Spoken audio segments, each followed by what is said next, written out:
Hello, welcome back. I'm Pete Webster. I'm really excited to give you the beta version of my Google Calendar booking bot. And this will actually stop double bookings, which is a problem that I've seen other channel creators come across and not be able to solve. So thanks again for subscribing to my channel. But I did notice a lot more people downloaded the last code than actually subscribed.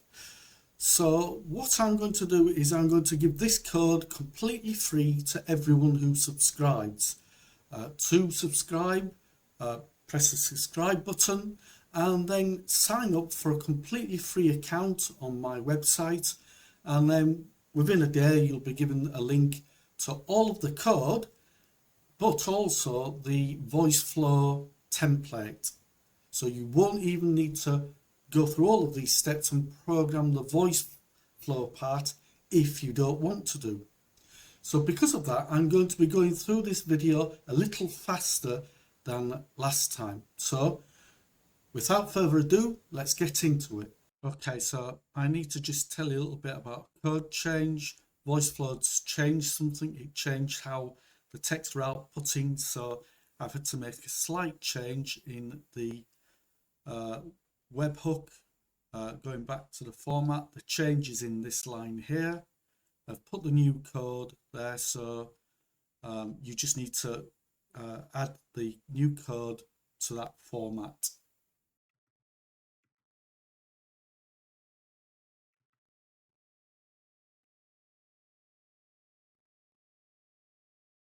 Okay, we're going to start by going up here so we can create some new variables. I found a little shortcut here, and we're going to create the full name variable.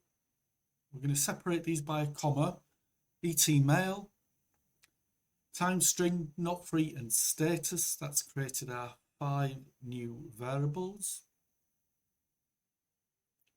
So we're just going to go to this end block. This is the block that you had at the end of the last video. We're going to add this now to input a name. So we've put, please enter your full name. And we want to store this in a variable. You can use intents, but I'm just going to leave it so the person just types their name in here. If you want to learn intents, there's lots of different videos about that. So we're going to apply that to full name, and that was the last utterance. All of these are going to be last utterances. So that's stored in, the last utterance is stored in full name. We're going to name all of our blocks for reference.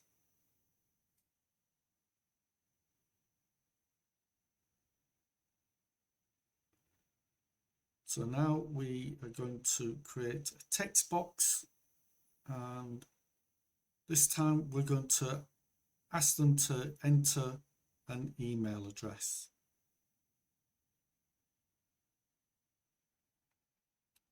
Again, we need to create a captcha in order to do that.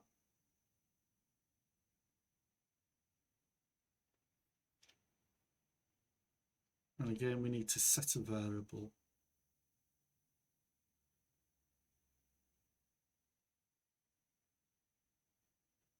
So this is etmail, and as always, this is last utterance.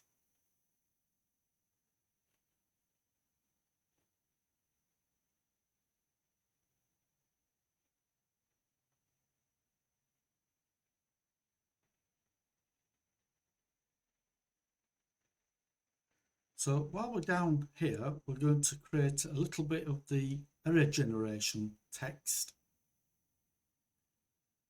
that we'll use next. And this is important. We need to name this block because we're going to reference it in the future. This to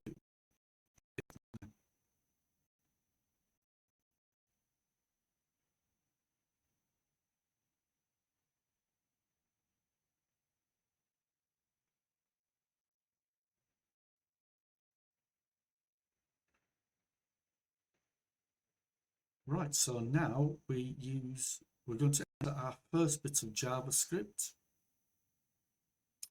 This checks the email to make sure that it's in the correct.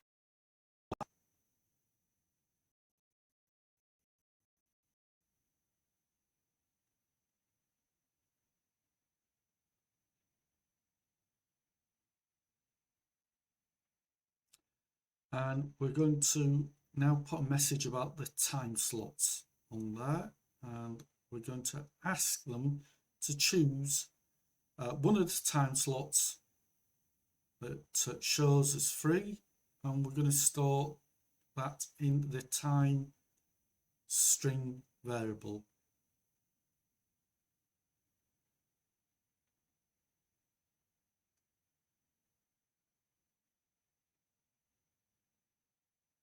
Okay, so we'll name that time slot message.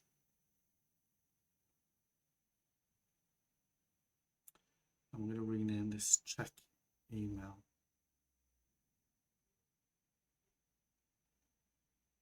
Okay, so we've got a little bit of logic. So once that code has run, it's going to give an output either 0 or 1. So here we're just checking whether it's a 0 or 1. So we're going to use that variable eCheck.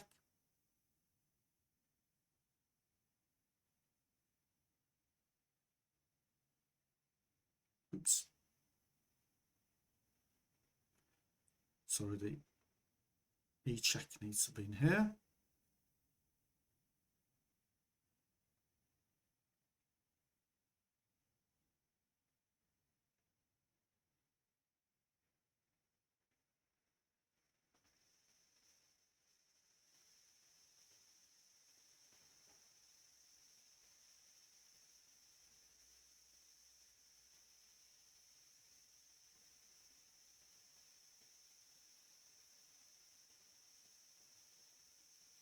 So just redo that again.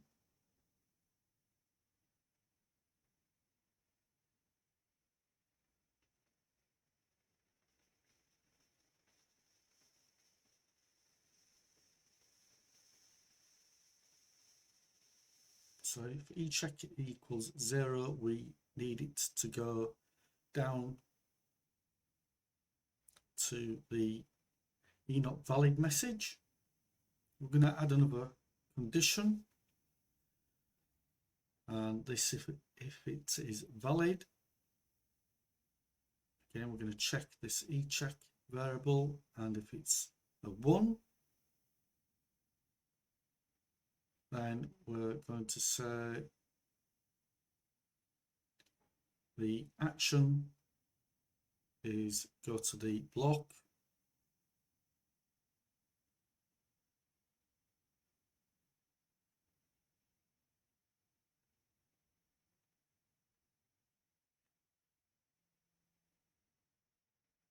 time slot message. Okay.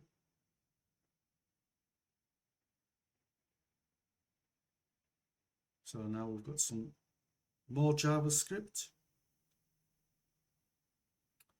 And this one's going to check the time that the user input.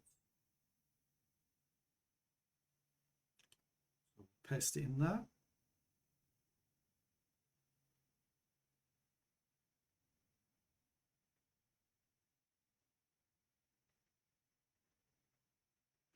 And again, we're going to put a bit of error correction in here. So this.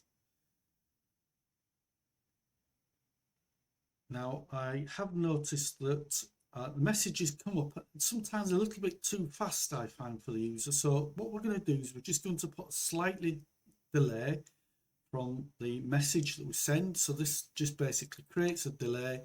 You can't make it longer than 1 second, otherwise it times out in Voiceflow. So we've got less than a second, but more than half a second here, delay, before it then gives this message and then goes back.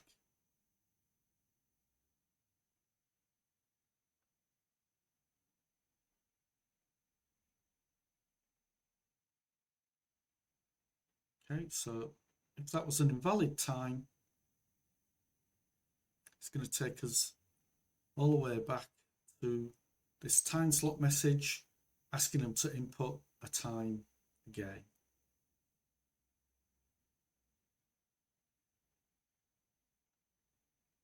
Okay, so just notice that you have a little down arrow that gives you these extra options without having to join them to a block. So we're going to add some more JavaScript, and this formats the date and the time so that we can use it in Google Calendar. So it's almost the same as it was in part 1, where it has to format in order to for Google Calendar to use it correctly.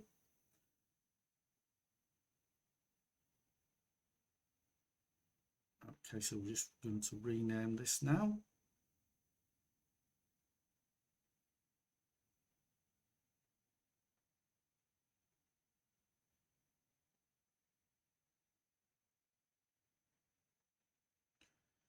And we're just going to set up some more conditions.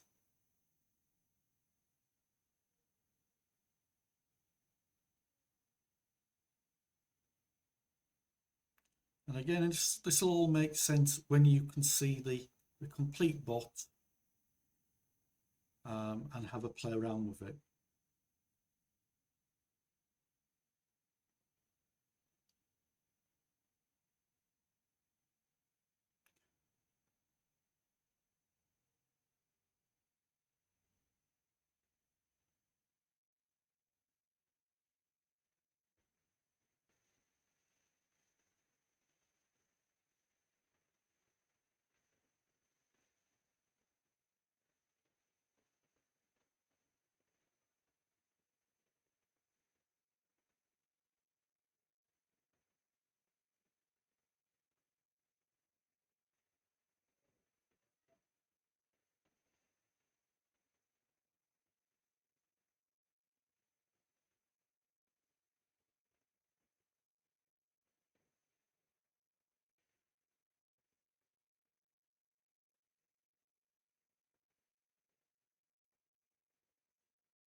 So again, this is all to do with checking the time, whether it was valid or not.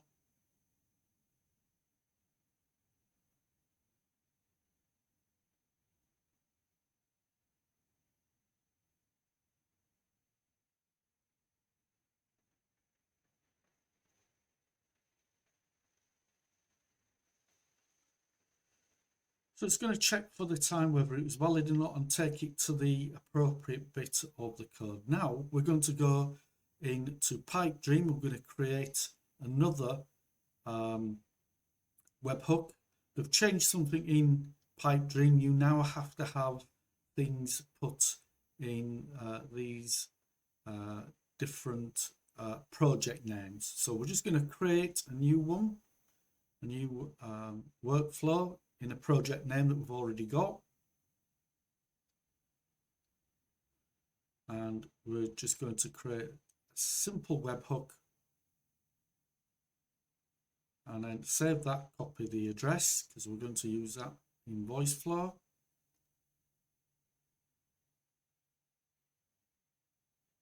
So this is where we do our API call, and we're going to add some parameters in here. RFC start, so that is the start time. RFC end, which is the end time of the appointment that we want.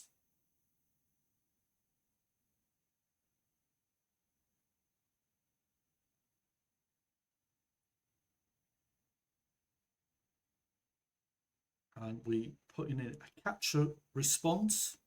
So this is what's going to be sent back, whether it's free or not free.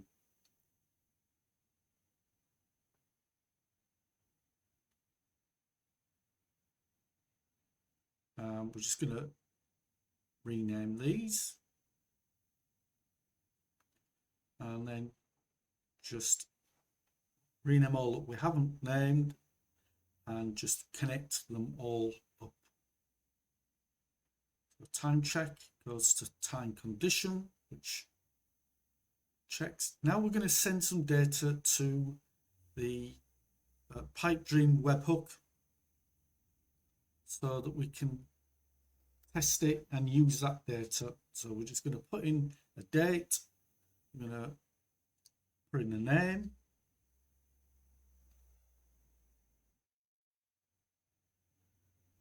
An email address. Again, if there was any mistakes here with the email address, it'd go to the part that says there was an error. Okay. Now it shows what times are available and asking us to put what time we'd like. Okay, 8 AM we'll put in. And so that should have sent it to us webhook. Let's have a look. Right, there we go. We've got our new event with all of that data that's in there. And we're just going to continue now.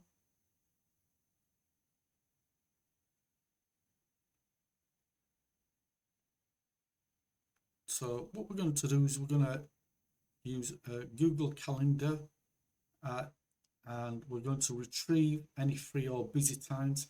Now I'm not going to show you all of this because this was dealt with in part 1. You just need to do the same. Select your account, put a minimum time and a maximum time in. So this stage is exactly as it was in part 1. And so we're going to go past that. And this is the check-in code. So what this basically does is it checks to see if there is any appointment within those times that the person's put in. We're effectively stopping double booking by this. And then we're going to return if it's free or if it's not. Okay, so now this is where we're going to put the code in to send that information back. If this time is free or if there's any overlaps, to stop any double booking.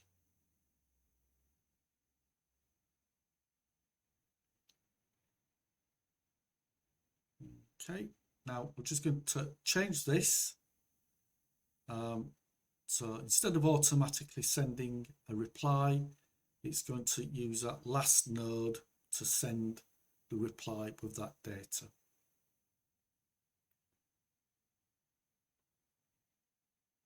Okay, so we're just going to continue through and test this out. Okay, I've obviously filled in the calendar details, just like we did in part 1 for checking the calendar. I'm going to continue again, test all of these parts to make sure they're all working. Now we're going to deploy and go back to Voiceflow. We're going to put a bit of error correction in here. Something went wrong that time. And we're going to give this a name.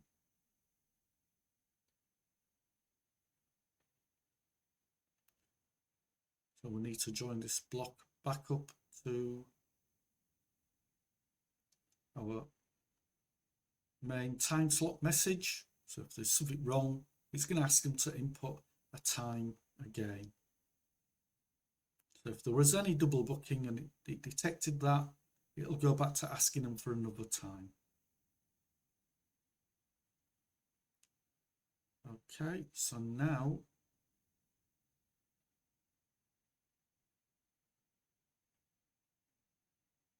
we need to set another API up for another webhook, and so that's what this is going to do.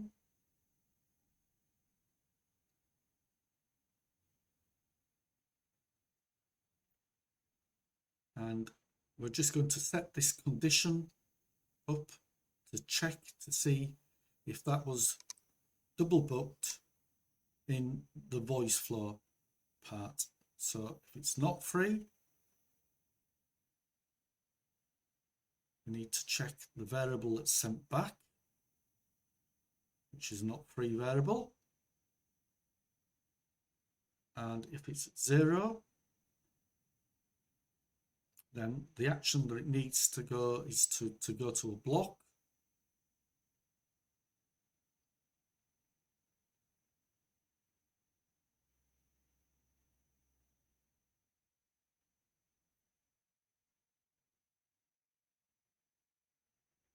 And I think it was this one.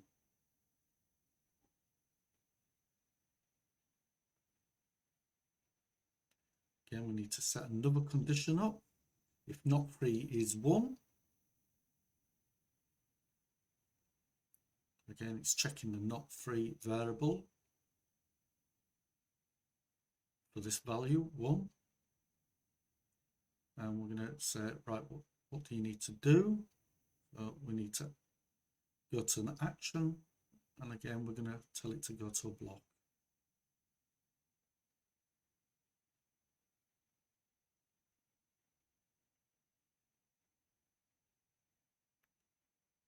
So tell it to go to the make appointment.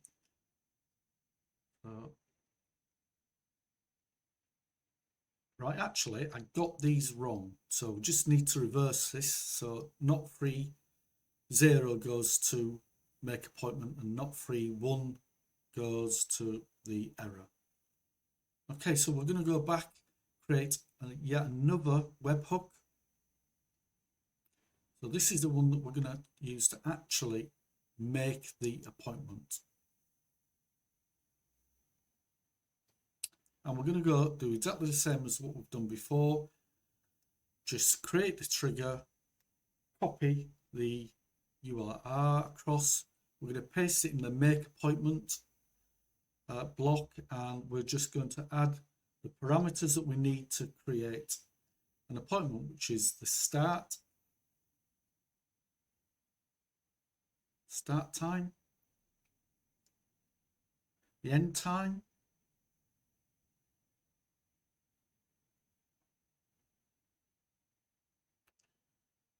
gives me a little bit of a problem with the screen size that I've got, and we'll get there eventually.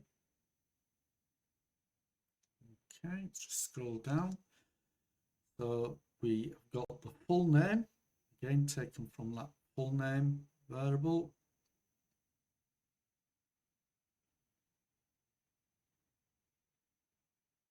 And lastly, the email from the etmail variable.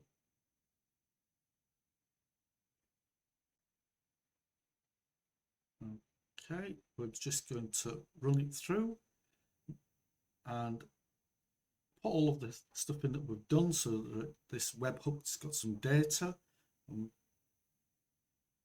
So there we go. We've gone through just very quickly. I didn't go through all the steps there. It's sent the data to the webhook.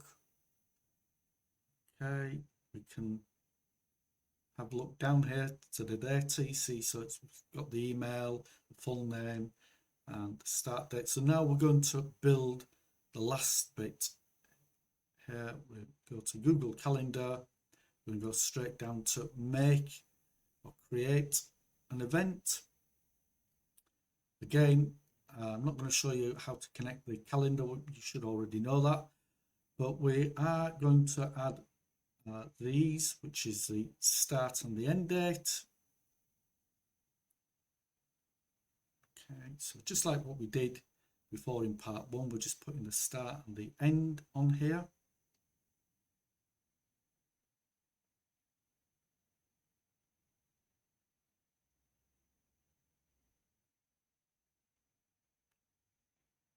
Okay, so we can put other things in it. Any of these that's down here, calendar ID, we can change. We're going to just add a title. Okay, and so this is what you would put in, whether it were a sales call or whatever it is. You're going to put sales call for, and then we're going to put the name of the person that's making the call, so the full name. Okay, and then and whoever it is within the organization that is going to take this call, yeah, so it's going to go to their calendar.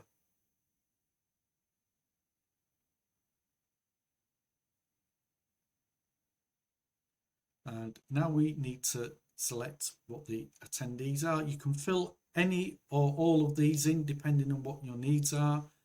We're just going to simply put it so that the attendees are the person that's made the appointment, which is this one here.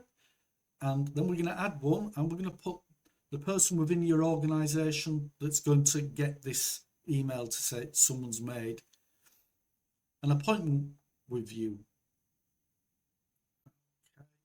And now we just need to, you can put description in, you can put Zoom data in there. I'm not going to do that at the moment. We're just going to make sure that any changes to the notifications are sent to everyone that's concerned, and any updates are sent to all. Okay, and you'll see where when we come to the email where that comes in.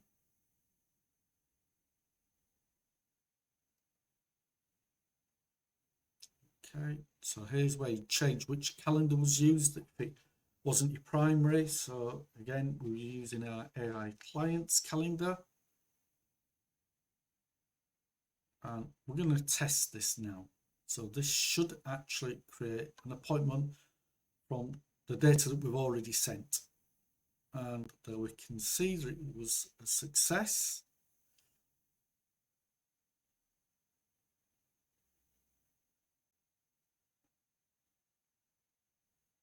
And I'm just putting this final node in, which if we wanted to use a bit more error correction in the voice flow, we could check the status, but we're not going to do that in this video. But here's the code that just sends it back confirmed. Okay, we get that data from the previous step, and we copy it from down here. Status, copy path,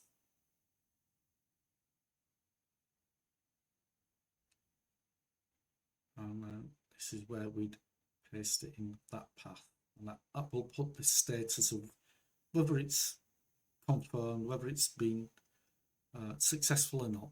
So I will test the last part. Right, if you get this error you've forgotten to do, go back up to the trigger, and we need to configure and take this off, return 200, and we need to put that custom response. There we go. Right, that's all good, and we're going to deploy that now.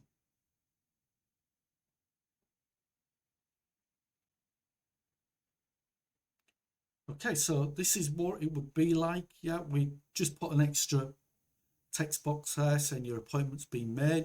This is what the client would receive, an email saying it's a sales call. The person within the organization that's going to do the sales call, they get this message. So I hope you enjoy using that code, and I'm sure some of you will be able to use this to make a bot that you can actually charge a client for. However, I want to go further, so I'm going to create a video series to show people how to create any bot that they can imagine without knowing a single line of code. Is that really possible? Am I mad? Well, at the end of the series, I'm going to show 4 fabulous people. I'm going to give them a free one-to-one masterclass in this and prove that this can actually be done for people who've never done any programming before and don't know how to program even a single line of code. So you'll find more details about that in my future videos. Until then, bye-bye for now.